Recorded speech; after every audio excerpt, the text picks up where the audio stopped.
Before we begin, find a comfortable position. If you've listened to this channel before, you know what kind of space this is. Slow, careful, honest storytelling about history. If this is your first time, welcome. This is a place where history is told without rushing, without sensationalism, but without softening either. The story tonight is a serious one, and it deserves to be treated seriously. If this kind of calm, reflective, historical storytelling is what you've been looking for, consider subscribing and leave a like if the video resonates with you. Before we go anywhere, drop a comment and tell us how you found this video. A recommendation, a late night search, a playlist that led you here. We always want to know.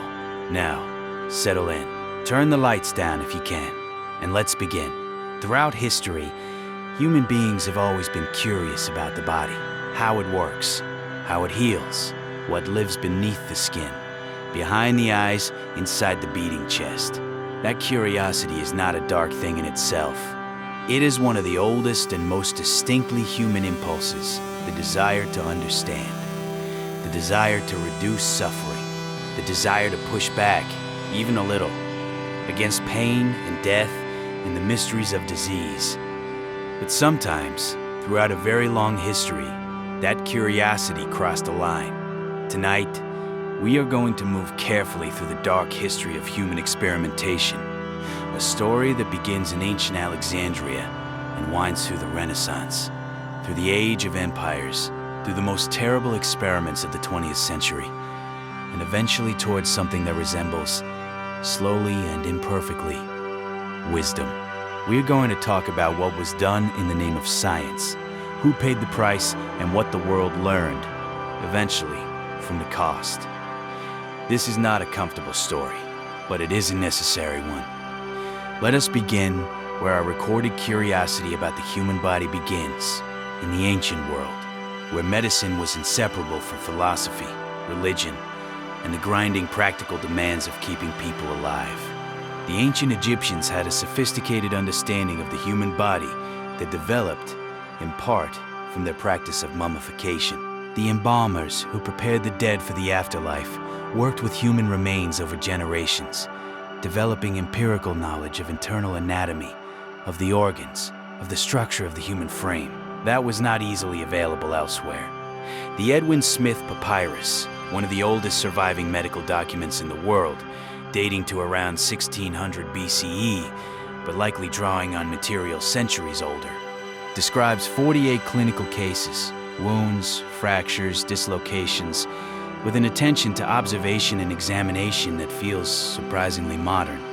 Its author, or the tradition from which it emerged, distinguished between injuries that were treatable, those that might be treated, and those that were not treatable at all, and advised beginning each examination with a careful look before any intervention.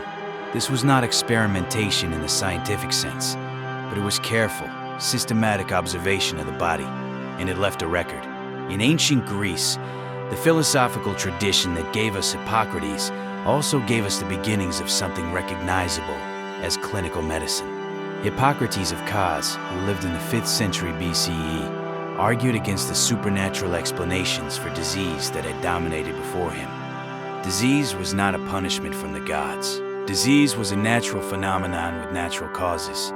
The body was a system, governed by observable principles, and the physician's role was to observe those principles carefully and intervene thoughtfully. The Hippocratic tradition placed an enormous emphasis on observation, on watching the patient, recording the progress of illness, noting what worked and what did not. It was empirical in its orientation, even if the theoretical framework, the four humors, the balance of blood and bile and phlegm and yellow bile, was one that later centuries would have to discard.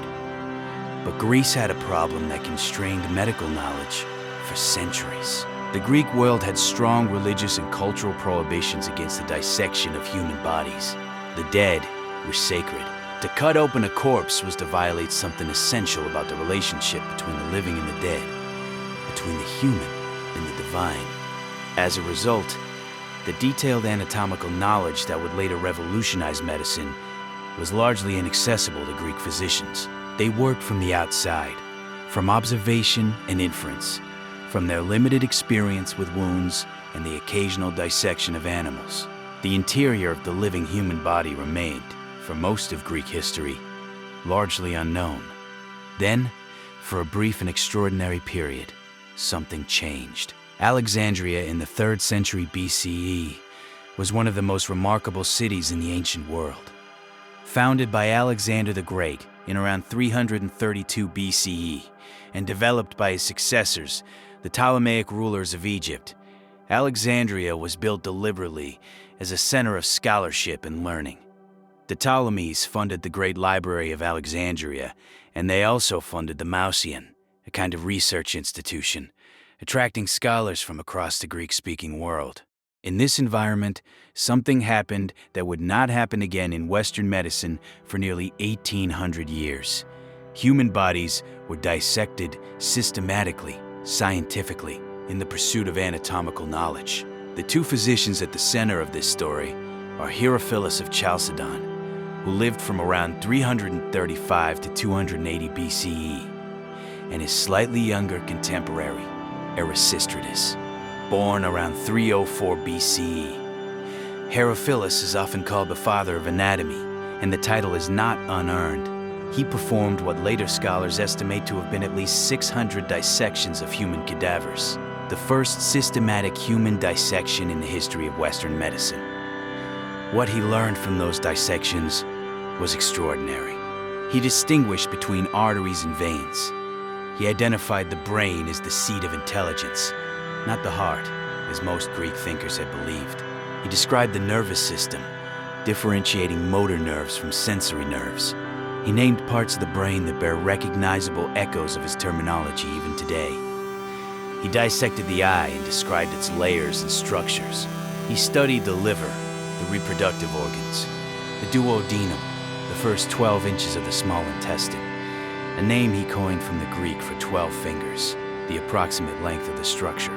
In a few extraordinary decades of work, Herophilus transformed what was known about the human body. His contemporary Erasistratus contributed equally important insights into the circulatory and digestive systems, tracing the course of arteries and veins through the body and studying the mechanics of the heart. But the story does not stop there. And here it becomes darker. Ancient sources, the Roman encyclopedist Celsus, writing about 250 years after the events he describes, and the early Christian writer Tertullian, writing a century after that, both claim that Herophilus and Erasistratus went beyond the dissection of cadavers. They claim that the Ptolemaic rulers of Egypt, eager to advance medical knowledge, provided the two physicians with condemned criminals from the royal prisons, and that Herophilus and Erasistratus performed vivisection, experiments on living human beings, studying anatomy while their subjects still breathed. Celsus writes in precise clinical language that the criminals were opened while still alive, that their internal organs were examined while breath remained in them, because only in the living body could certain physiological processes be understood. Tertullian calls Herophilus a butcher. Whether the vivisection claims are true remains a matter of genuine historical debate. The charges come from sources writing long after the fact, working from accounts they could not verify, and historians have raised legitimate questions about whether the claims reflect what actually happened, or whether they were rhetorical attacks on the practice of dissection more broadly. Some scholars argue that Herophilus could have acquired his anatomical knowledge through cadaveric dissection and animal vivisection alone, without experiments on living humans. What is not in doubt is that the knowledge produced during this brief Alexandrian period was remarkable, and that it rested, at a minimum, on the systematic dissection of human bodies, a practice that the rest of the ancient world and the medieval world after it would not resume for a very long time. The practices of Herophilus and Erasistratus died with them, or shortly after. The cultural taboos that had prevented human dissection in Greece reasserted themselves. A philosophical school of medicine called the empiricists argued that cutting open bodies, alive or dead, was not necessary to understand disease and was probably misleading anyway, since a dead body was no longer a living body, and its structures could not reliably represent what happened in life. The practice of human dissection essentially ceased in the Western tradition after the deaths of these two physicians, and would not resume until the Renaissance, a gap of roughly 18 centuries. In the intervening period, the dominant figure was Galen of Pergamon, the Roman physician who lived in the 2nd century CE, and whose writings would govern Western medicine for more than a millennium.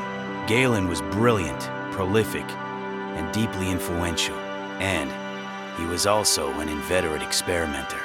But unable to dissect human bodies, he worked from animals, primarily Barbary apes, whose anatomy is reasonably similar to human anatomy, and pigs, whose cardiovascular systems he dissected and studied in public demonstrations.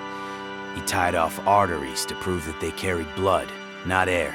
He studied the brain and the nervous system through vivisection of animals, including experiments on living pigs whose cries he observed as he cut different nerves. From these animal experiments, Galen extrapolated to humans, and much of what he concluded was correct. But some of it was wrong in ways that mattered enormously, and because his authority was so overwhelming that no one seriously challenged it for centuries, those errors endured.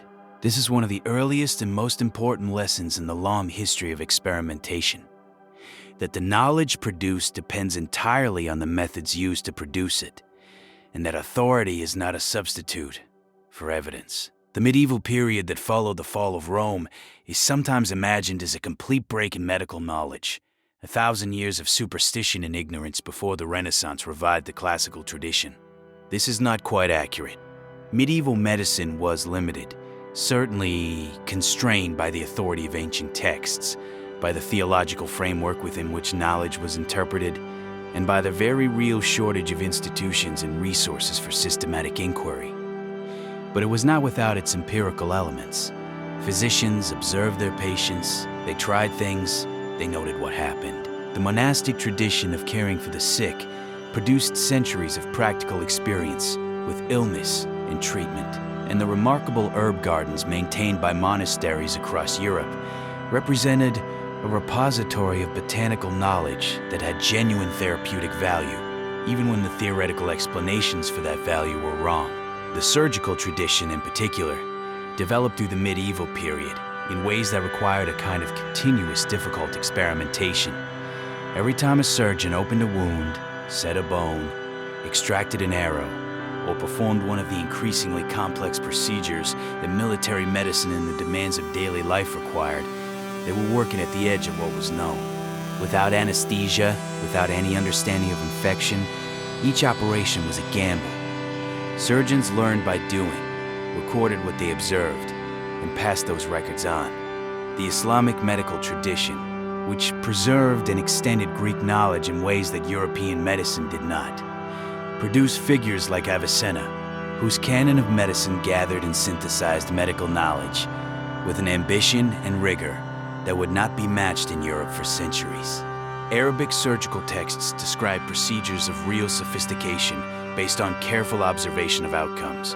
But throughout this long period, a foundational problem persisted, the same problem that had constrained Galen. Without the ability to study human anatomy directly, through the dissection of human bodies, the internal structure of the human frame remained imperfectly understood, and the errors compounded over generations, transmitted by texts whose authority made them impossible to question.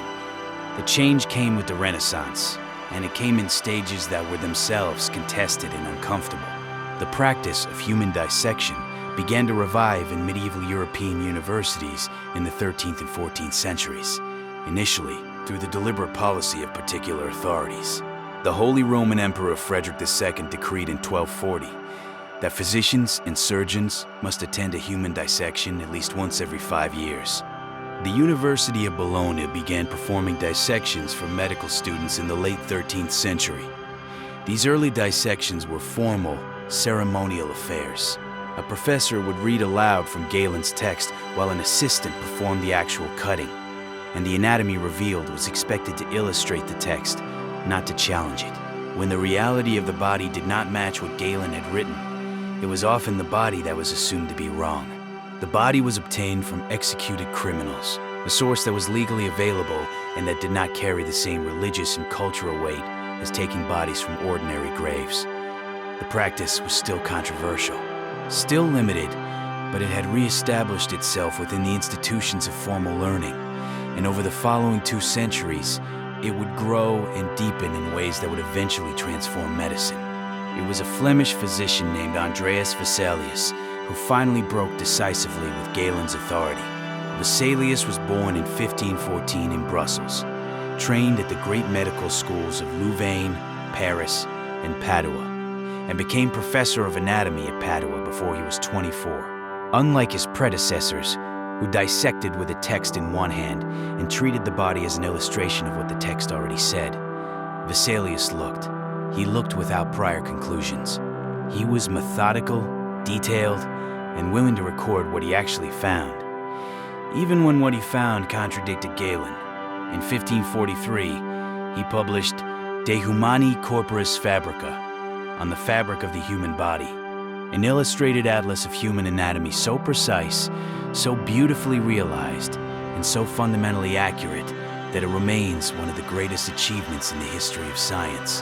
The engravings, produced by skilled artists working from Vesalius's dissections, showed the human body as it actually was, not as ancient texts said it should be.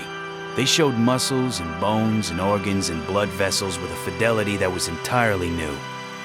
Vesalius corrected more than 200 errors in Galen. He demonstrated that the human body did not have the same structures as an ape's body. He showed that the human sternum had 3 parts, not 7, as Galen had claimed. He refuted the existence of a bony network in the base of the skull that Galen had described based on his work in ungulates.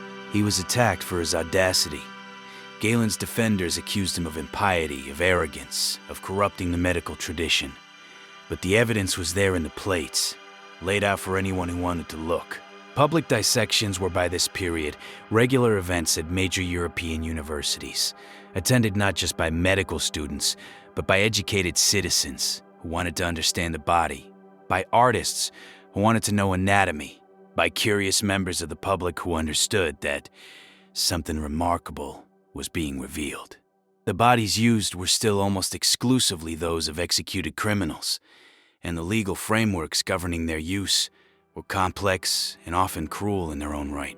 The condemned not only died by execution, their bodies then became material for public education, an additional humiliation understood by those who witnessed it and feared by those who imagined themselves in the criminal's position. This tension between the genuine needs of knowledge and the cost borne by specific human beings in producing it would run through the entire subsequent history of medical experimentation, sharpening and becoming harder to ignore as the centuries passed. In the 18th century, medicine confronted one of its most devastating and most dreaded enemies, smallpox. The disease had killed people throughout recorded history, and in the 18th century alone, it is estimated to have killed between 300 and 500 million people worldwide. It killed kings and peasants, children and adults, and even those who survived were frequently left disfigured or blinded. The search for protection against it would produce one of the most important moments in the history of medicine, and also one of the most ethically complex, the practice of variolation, deliberately infecting a person with material taken from a smallpox patient in hopes of inducing a mild case that would provide future immunity, had existed for centuries in China and in the Ottoman Empire before it reached Western Europe. In China, dried smallpox scabs were blown into the nose through a silver tube. In the Ottoman world, matter from smallpox pustules was introduced under the skin. The practice was based on empirical observation. People who had survived smallpox did not get it again, and a deliberate, controlled exposure produced a milder illness than natural infection. Lady Mary Wortley Montagu, the wife of the British ambassador to Constantinople, had her own son variolated in 1717 and returned to England, determined to promote the practice. She had her daughter variolated in 1721 in what was one of the first variolations performed in England, before an audience that included the court physicians of the Prince of Wales, a deliberately public demonstration intended to build confidence in the procedure. But confidence required evidence, and evidence in this case required human subjects. The royal family agreed to allow the procedure to be tested on prisoners at Newgate Prison before it would be used on their children. 6 prisoners who had never had smallpox were variolated in 1721, with the understanding that those who survived and recovered would receive pardons. They all survived. The procedure was also tested on orphan children before it was considered safe enough for the children of the royal family. The prisoners and orphans were not asked whether they wanted to be variolated. They were used. The fact that the procedure was probably in their genuine medical interest. Smallpox was everywhere, and variolation did reduce mortality. Does not change the ethical reality of what was done and how it was decided. Variolation was not without risk. Roughly 2% of those variolated died from the procedure. It also spread smallpox to people who had not consented to any exposure. But the alternative, uncontrolled smallpox, killed 20 to 30% of those infected. The calculation was real. The question of who was permitted to make that calculation on behalf of others was not yet being asked. It was in this context that Edward Jenner made his famous and genuinely revolutionary observation. Jenner was a country physician in Gloucestershire, England, who had long heard the folk belief that dairymaids who caught cowpox, a much milder disease transmitted from cows, did not get smallpox. The observation was widespread in the farming communities around him. In 1796, Jenner decided to test it. He found a young milkmaid named Sarah Nelmes, who had fresh cowpox lesions on her hands.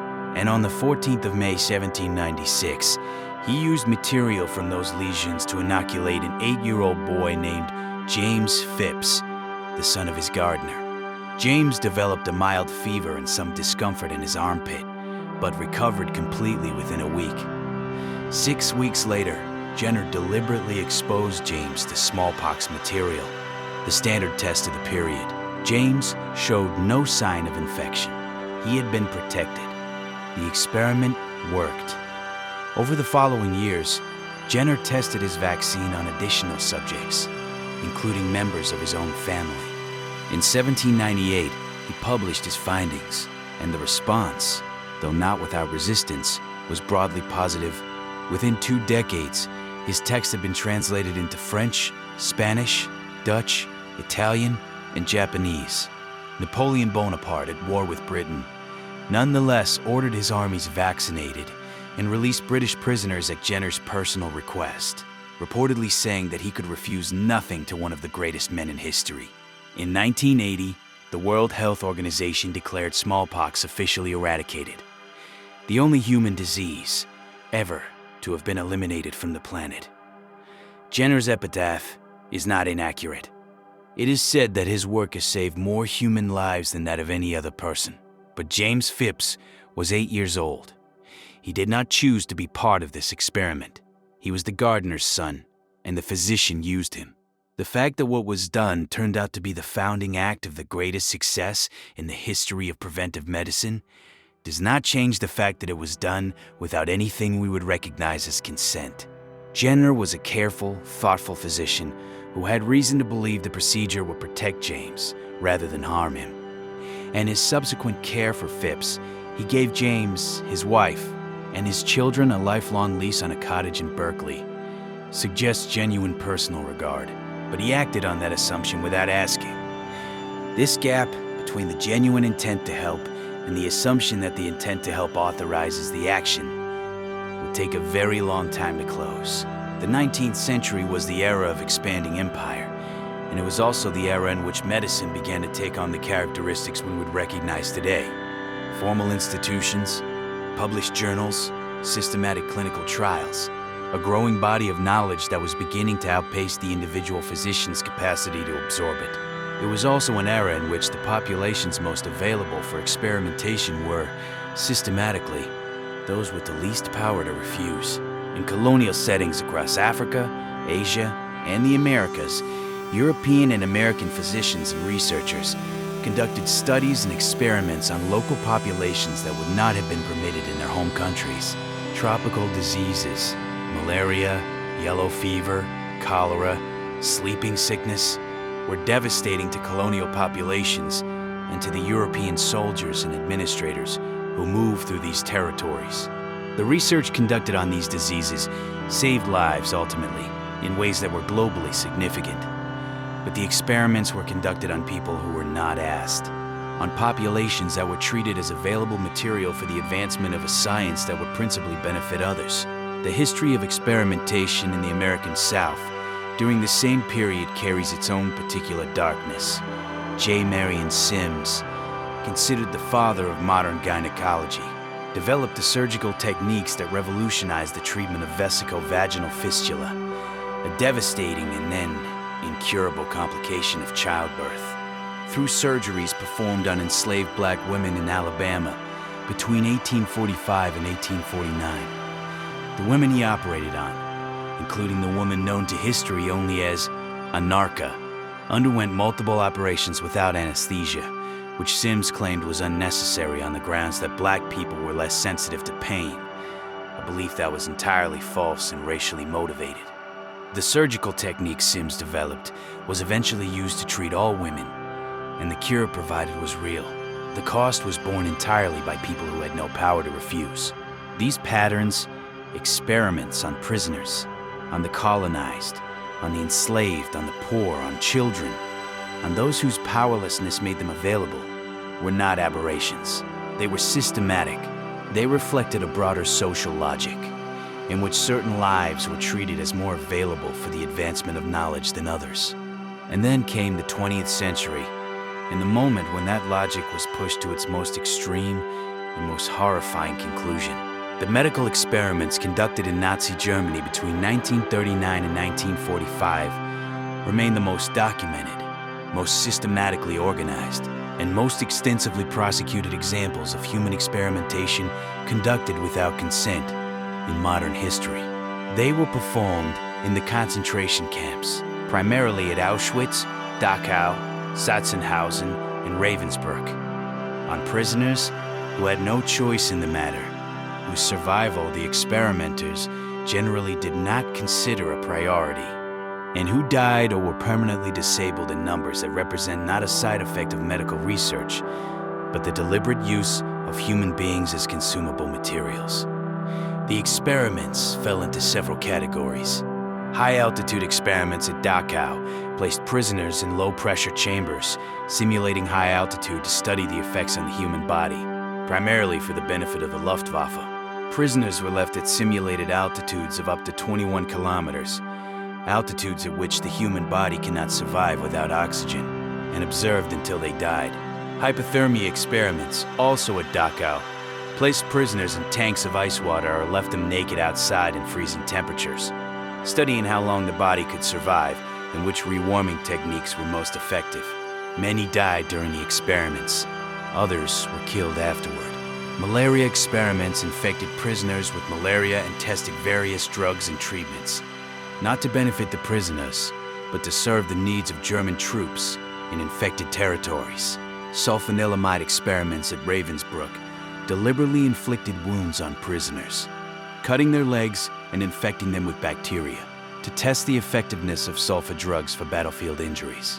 Josef Mengele, the physician whose name has become synonymous with these experiments, conducted extensive studies at Auschwitz on twins, dwarfs, and people with various physical conditions. Driven partly by a genuine scientific interest in genetics, and partly by a racial ideology that regarded his subjects as less than fully human, he collected eyes, measuring and cataloging them. He injected chemicals directly into children's eyes, hoping to change their color. He performed surgery without anesthesia. He killed twins in order to perform simultaneous autopsies for comparison. The records he kept were meticulous. His interest in the data was genuine. The humanity of the people who produced the data was not a consideration. At the end of the war, the Allied forces who entered the camps found not just the physical evidence of mass murder, but also the records, careful, precise, scientific records of what had been done in those laboratories. The question of what to do with those records and with the people who had created them led to one of the most significant legal and ethical proceedings in the history of medicine. The Doctors Trial, formerly titled United States of America versus Karl Brandt et al., opened at Nuremberg on the 9th of December, 1946. 23 defendants, 20 of them physicians, were charged with war crimes and crimes against humanity for their participation in the euthanasia program that had killed more than 70,000 German citizens with physical and mental disabilities, and for their conduct of medical experiments on concentration camp prisoners. Among those in the dock was Karl Brandt, Hitler's personal physician and the individual most responsible for organizing the medical experiments. The evidence was overwhelming. The testimony was devastating. After almost 140 days of proceedings, the tribunal delivered its verdict in August 1947. 16 of the 23 defendants were found guilty. 7 were sentenced to death and subsequently hanged. 5 received life imprisonment. But the most enduring legacy of the Doctors Trial was not the verdicts. It was the document that emerged from the tribunal's judgment. The 10 principles of ethical human experimentation that became known as the Nuremberg Code. The code began from a principle that had not previously been articulated as a foundational requirement for medical research. The voluntary consent of the human subject is absolutely essential, not preferred, not ideal, essential.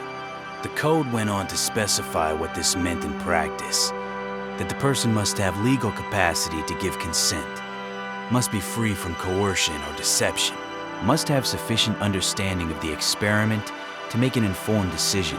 The code also established that experiments should be designed to yield results that could not be obtained by any other method. That unnecessary pain and suffering must be avoided, that the experiment should be conducted by qualified scientists, and that the subject must be free to withdraw at any time, and that the scientist in charge must be prepared to end the experiment if it appears likely to cause harm. These principles seem obvious now. In 1947, they were not obvious. The defense counsel at the Doctors Trial had made the argument that there was no international standard distinguishing legal from illegal human experimentation, and that similar experiments had been conducted by American and German scientists without the consent of prisoners before the war. This argument was partly true and was deeply uncomfortable to acknowledge. The Nuremberg Code represented the first time that an authoritative international body had stated clearly that voluntary consent was not an administrative convenience, but an ethical foundation. That without it, no medical experiment could be legitimate. And yet, the Nuremberg Code was not immediately adopted as law anywhere. The American Medical Association initially dismissed it as a code for barbarians, unnecessary for ordinary physicians who were already ethical. The Western medical establishment was reluctant to apply to itself the same standards it had demanded of the defeated Germans. The history that followed demonstrated the cost of that reluctance. In 1932, the United States Public Health Service had begun a study in Macon County, Alabama, that would become one of the most infamous medical scandals in American history. The study was called the Tuskegee Study of Untreated Syphilis in the Negro Male, and it would continue for 40 years. The design was simple and, by any reasonable ethical standard, unjustifiable. Approximately 400 black men in rural Alabama who already had syphilis were enrolled in the study. They were not told they had syphilis.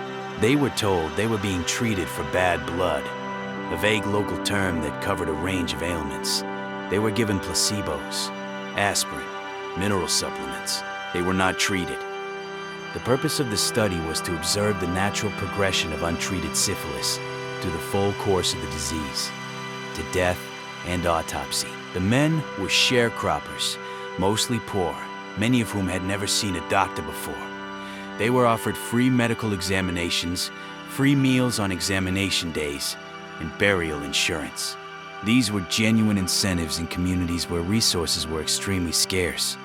The researchers, many of whom were personally decent individuals who believed they were contributing to important scientific knowledge, also persuaded local physicians not to treat the participants if they sought care elsewhere. When penicillin became the standard and highly effective treatment for syphilis in 1947, 15 years into the study, the decision was made to continue the study by withholding the cure from the participants. The knowledge that could have saved them was available. It was withheld. When a public health service investigator named Peter Buxton raised ethical concerns about the study in the mid-1960s, his concerns were dismissed by his supervisors.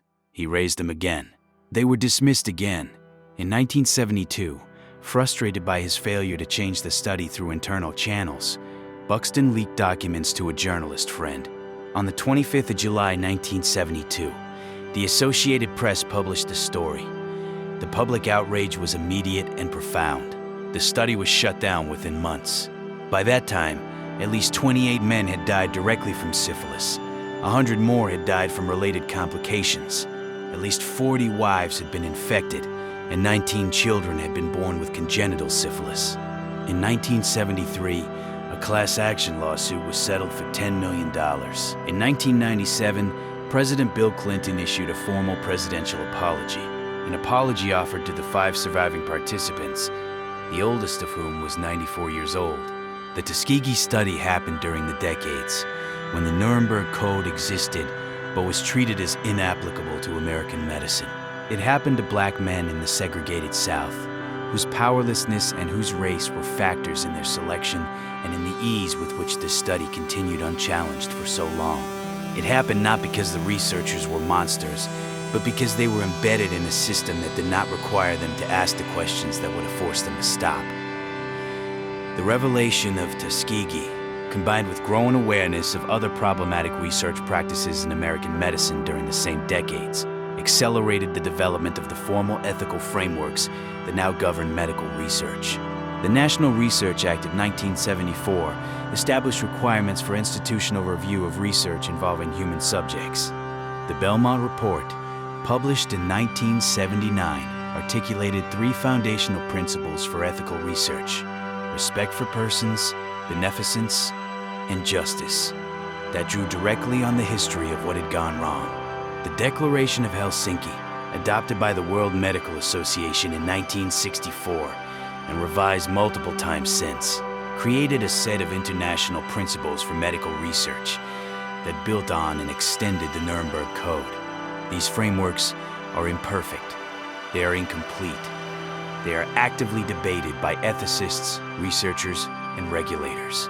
But they represent something real: the accumulated understanding of a long history of what can go wrong when the need for knowledge is not balanced by the obligation to the people who provide it.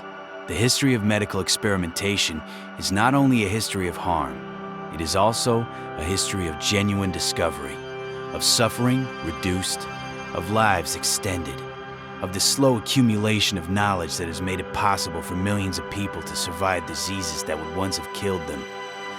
The development of anesthesia is among the most vivid examples. Before 1846, surgery was performed on fully conscious patients. The surgeon's speed was their only mercy. The faster the operation, the less time the patient had to endure the cutting. At Massachusetts General Hospital in Boston, on the 16th of October, 1846, a dentist named William Morton administered inhaled ether to a patient named Edward Abbott before a surgical audience. The surgeon, John Collins Warren, removed a tumor from Abbott's neck. When he turned to the assembled observers, he reportedly said, "Gentlemen, this is no humbug." Surgery had changed forever. The road to that moment had its own experimental history. Crawford Long, a Georgia physician, had used ether on a patient named James Venable on the 30th of March, 1842. 4 years before Morton's public demonstration, and by his own account performed 8 ether-assisted operations over the following years. He did not publish his findings until 1849. Horace Wells, a dentist in Hartford, Connecticut, had earlier experimented with nitrous oxide, suffered a humiliating public failure when a demonstration at Harvard went wrong, and eventually took his own life. The chemistry professor Charles Jackson contributed the understanding of ether's properties. Multiple people, in multiple places, working with partial knowledge and genuine courage, moved toward the same discovery. Each of them used human subjects, sometimes themselves, sometimes patients who may or may not have had a full understanding of what they were agreeing to. The procedure that resulted saved countless lives and transformed medicine. The story of early blood transfusion is a darker version of a similar pattern. In 1667, the French physician Jean-Baptiste Denis performed the first documented direct blood transfusion to a human, transferring blood from a lamb into a feverish 15-year-old boy. The boy survived. Denis performed a second transfusion that also appeared successful. But the third and fourth patients fared badly. The fourth died while a transfusion was in progress. Denis was tried for murder, acquitted, but prohibited from performing further transfusions. The French Parliament banned the procedure, as did the Catholic Church and the Royal Society of London. Blood transfusion disappeared from medicine for more than a century. It returned in the early 19th century through the work of James Blundell, a British obstetrician who became convinced that human blood could save women who were dying from hemorrhage during childbirth. He experimented on dogs first, establishing that the procedure could work. In 1818, he performed the first successful human-to-human transfusion. He went on to perform 10 transfusions, some successful, others not. The failure still baffling because no one yet understood that blood comes in different types. It was not until 1901, when Karl Landsteiner discovered the ABO blood group system, that transfusion became reliably safe. Every step in that long progression from Denis's lamb blood to modern blood banking was an experiment. Many of the experiments killed people who might have lived without them. The understanding that was eventually produced has saved an incalculable number of lives since. The history of clinical trials, the systematic, controlled testing of medical interventions that now forms the foundation of modern evidence-based medicine, has its own origin story, and it begins in a more deliberate place. James Lind, a Scottish physician serving in the Royal Navy, conducted in 1747 what is generally considered the first clinical trial in the modern sense. He selected 12 sailors suffering from scurvy and divided them into 6 pairs, giving each pair a different treatment. The pair who received oranges and lemons recovered dramatically. The others did not. The control comparison was the key innovation, giving different treatments to comparable patients simultaneously in conditions as similar as possible and observing the differential outcomes. Lind published his findings in 1753. It took decades for the naval establishment to act on them. It was not until 1795 that the British Navy adopted the routine use of citrus juice. But the method itself was a genuine advance. The randomized controlled trial, in which patients are assigned to treatment or control groups by chance rather than by physician or patient choice, developed through the 20th century and was formally established as the gold standard for medical evidence, with the first modern randomized trial of streptomycin for tuberculosis, conducted by the British Medical Research Council in 1948. The principle behind it is simple. If you want to know whether a treatment works, you need a comparison group that is as similar as possible to the treated group in every way except the treatment itself. Without randomization, the comparison is always vulnerable to bias, conscious or unconscious, in how patients are assigned. With it, the evidence becomes as clean as human research can be. This methodological progress had costs. Some of the most significant ethical failures in the history of clinical research happened within the framework of formally organized clinical trials, not despite the scientific structure, but sometimes through it. The habit of treating research subjects as means to an end, as the material from which data was extracted, was embedded deeply enough in medical culture that the formal apparatus of research could perpetuate it even as it claimed to be doing science properly. The radiation experiments conducted on American prisoners and hospital patients in the 1940s, 1950s, and 1960s were part of a larger pattern of Cold War medical research in which the national security imperative was used to justify experiments that would not otherwise have been permitted. Patients who were terminally ill were injected with plutonium without their knowledge. Prisoners were exposed to radiation to study the effects on fertility and reproductive function. The experiments were not conducted by monsters. They were conducted by physicians and scientists who believed they were doing necessary and important work. The subjects were not told what was being done to them because it was judged that telling them would compromise the study or alarm them unnecessarily. The assumption, in each of these cases, was the same assumption that had been present throughout the long history we have been tracing. The assumption that the importance of the knowledge being sought justified the decision to withhold from the subject the information they would need to make a free choice. The assumption that certain people, prisoners, patients, the colonized, the poor, the young, the socially marginal, were more available for experimentation than others, and that their availability was a natural feature of the landscape rather than a feature of power. The organ transplantation revolution of the second half of the 20th century represents another chapter in this story, one in which extraordinary medical advances emerged from ethical complexity. The first successful kidney transplant was performed in 1954 by Joseph Murray at Peter Bent Brigham Hospital in Boston. The donor and recipient were identical twins, Richard Herrick, who had kidney disease, and his twin brother Ronald, who donated one of his kidneys. The surgery worked. Richard survived for 8 more years. Ronald is still alive decades later. Murray received the Nobel Prize in Medicine in 1990. The surgery that had seemed impossible became routine within a generation, transforming outcomes for thousands of patients with organ failure who would otherwise have died. But the early history of organ transplantation also includes failures and ethical questions of extraordinary gravity. The first heart transplant, performed by Christiaan Barnard in Cape Town in December 1967, was one of the most anticipated medical events of the 20th century. The patient, Louis Washkansky, survived for 18 days.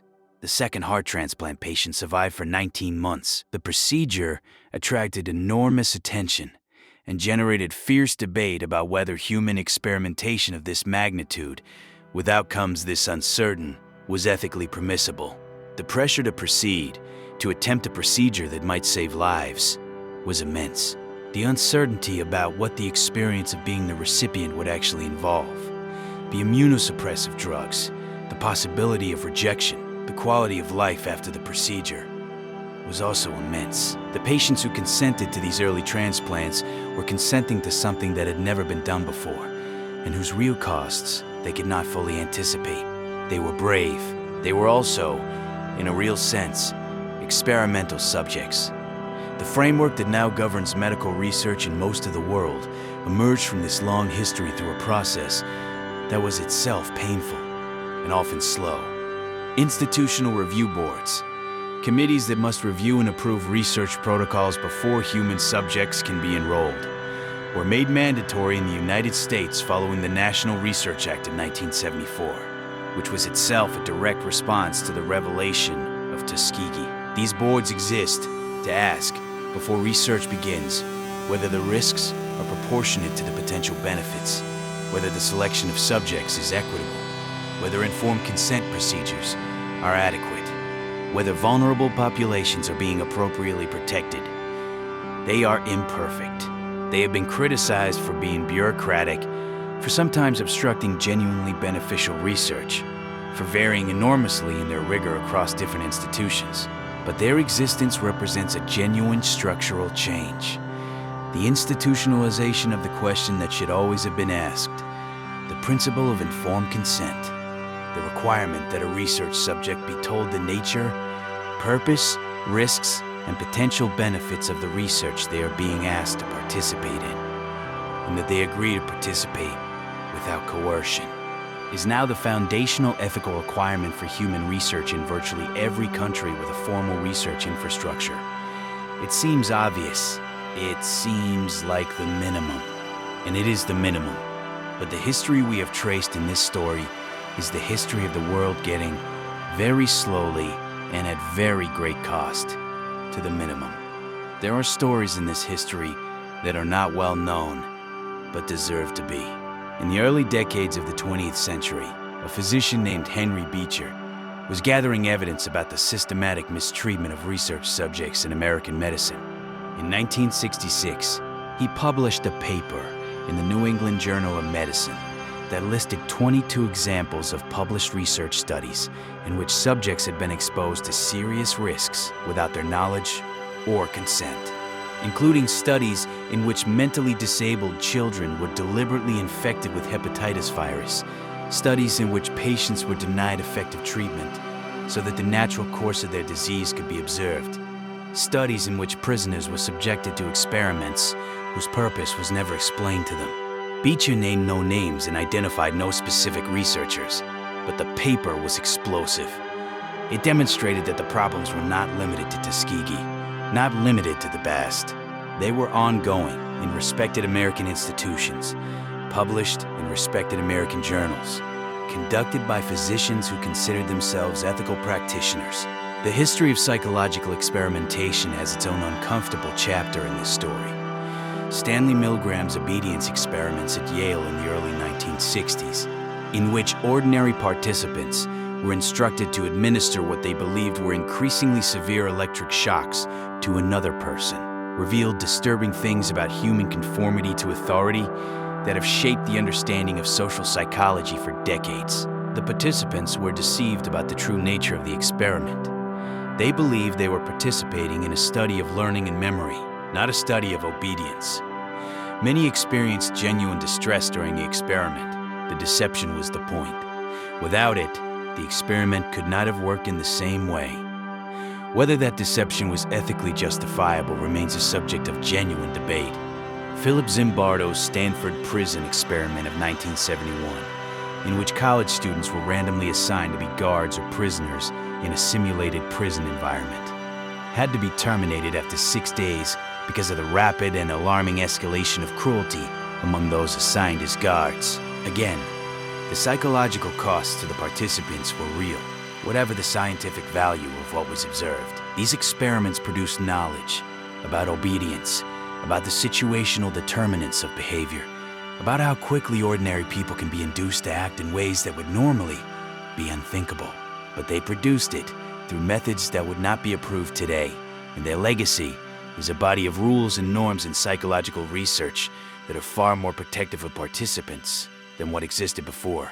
The history of radiation research during the Cold War, which became public only in the early 1990s, when government documents were declassified, revealed that American researchers had deliberately exposed mentally ill patients, hospital patients with no other health problems, and prisoners to doses of radiation, plutonium injections, total body irradiation, testicular irradiation, to study the effects on the human body.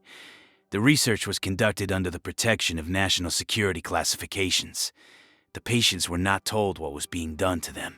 Many of them were vulnerable, sick, institutionalized, imprisoned, and in no position to refuse, even if they had been told. The Advisory Committee on Human Radiation Experiments, convened by President Clinton in 1994, concluded that many of these experiments were clearly unethical, that the secrecy surrounding them was deliberate, and that the subjects had been treated as research material. And yet even here, the story is not simple. Understanding the biological effects of radiation was genuinely important for medicine, for the development of radiation therapy, for the protection of workers in nuclear industries. The knowledge that was sought had real value. The method by which it was sought was morally unacceptable. Both things were true simultaneously, and living with both truths at once is part of what it means to think seriously about this history. The progress of medicine over the past century has been extraordinary by any measure. The development of antibiotics, vaccines, surgical techniques, diagnostic imaging, and targeted therapies has transformed the human experience of illness in ways that would have seemed miraculous to any earlier generation. Tuberculosis, which killed 1 in 7 people in the 19th century, is now treatable. Polio, which paralyzed tens of thousands of children every year in the mid-20th century, has been eliminated from most of the world. The survival rates for many cancers have improved dramatically. Hearts are transplanted, joints are replaced, babies born months before term survive. The discoveries that made these things possible required experimentation on animals and on human volunteers who understood the risks and agreed to take them. The modern clinical trial system, for all its imperfections, represents a genuine attempt to produce reliable evidence while protecting the people who participate in generating it. The requirement of informed consent, the oversight of institutional review boards, the requirement for ethics committee approval in most countries, the existence of international standards that govern research across national borders. These are real structures that have real effects on how research is conducted. Volunteers who participate in clinical trials today receive detailed explanations of the procedures involved, the risks that are known, the uncertainties that remain, and their right to withdraw at any time without penalty. They are not always perfectly protected. The informed consent process is sometimes perfunctory. The power differential between researcher and subject does not disappear simply because a form is signed. And the history of exploitation along racial and economic lines in medical research has not been fully corrected. But the structures exist. The standard has been set. There are new questions on the horizon. Genetic research raises questions about what is done with the information it generates, who owns it, who has access to it, and how it might be used by insurers, employers, or governments. Clinical trials in countries with less robust ethical oversight sometimes allow research that would not be permitted in the countries where the resulting drugs will ultimately be sold, a form of differential treatment that echoes older patterns of exploitation. The development of artificial intelligence in medicine raises questions about whose data is being used to train these systems, whether the people who provide the data consent to its use, and whether the benefits will be distributed equitably. The questions change.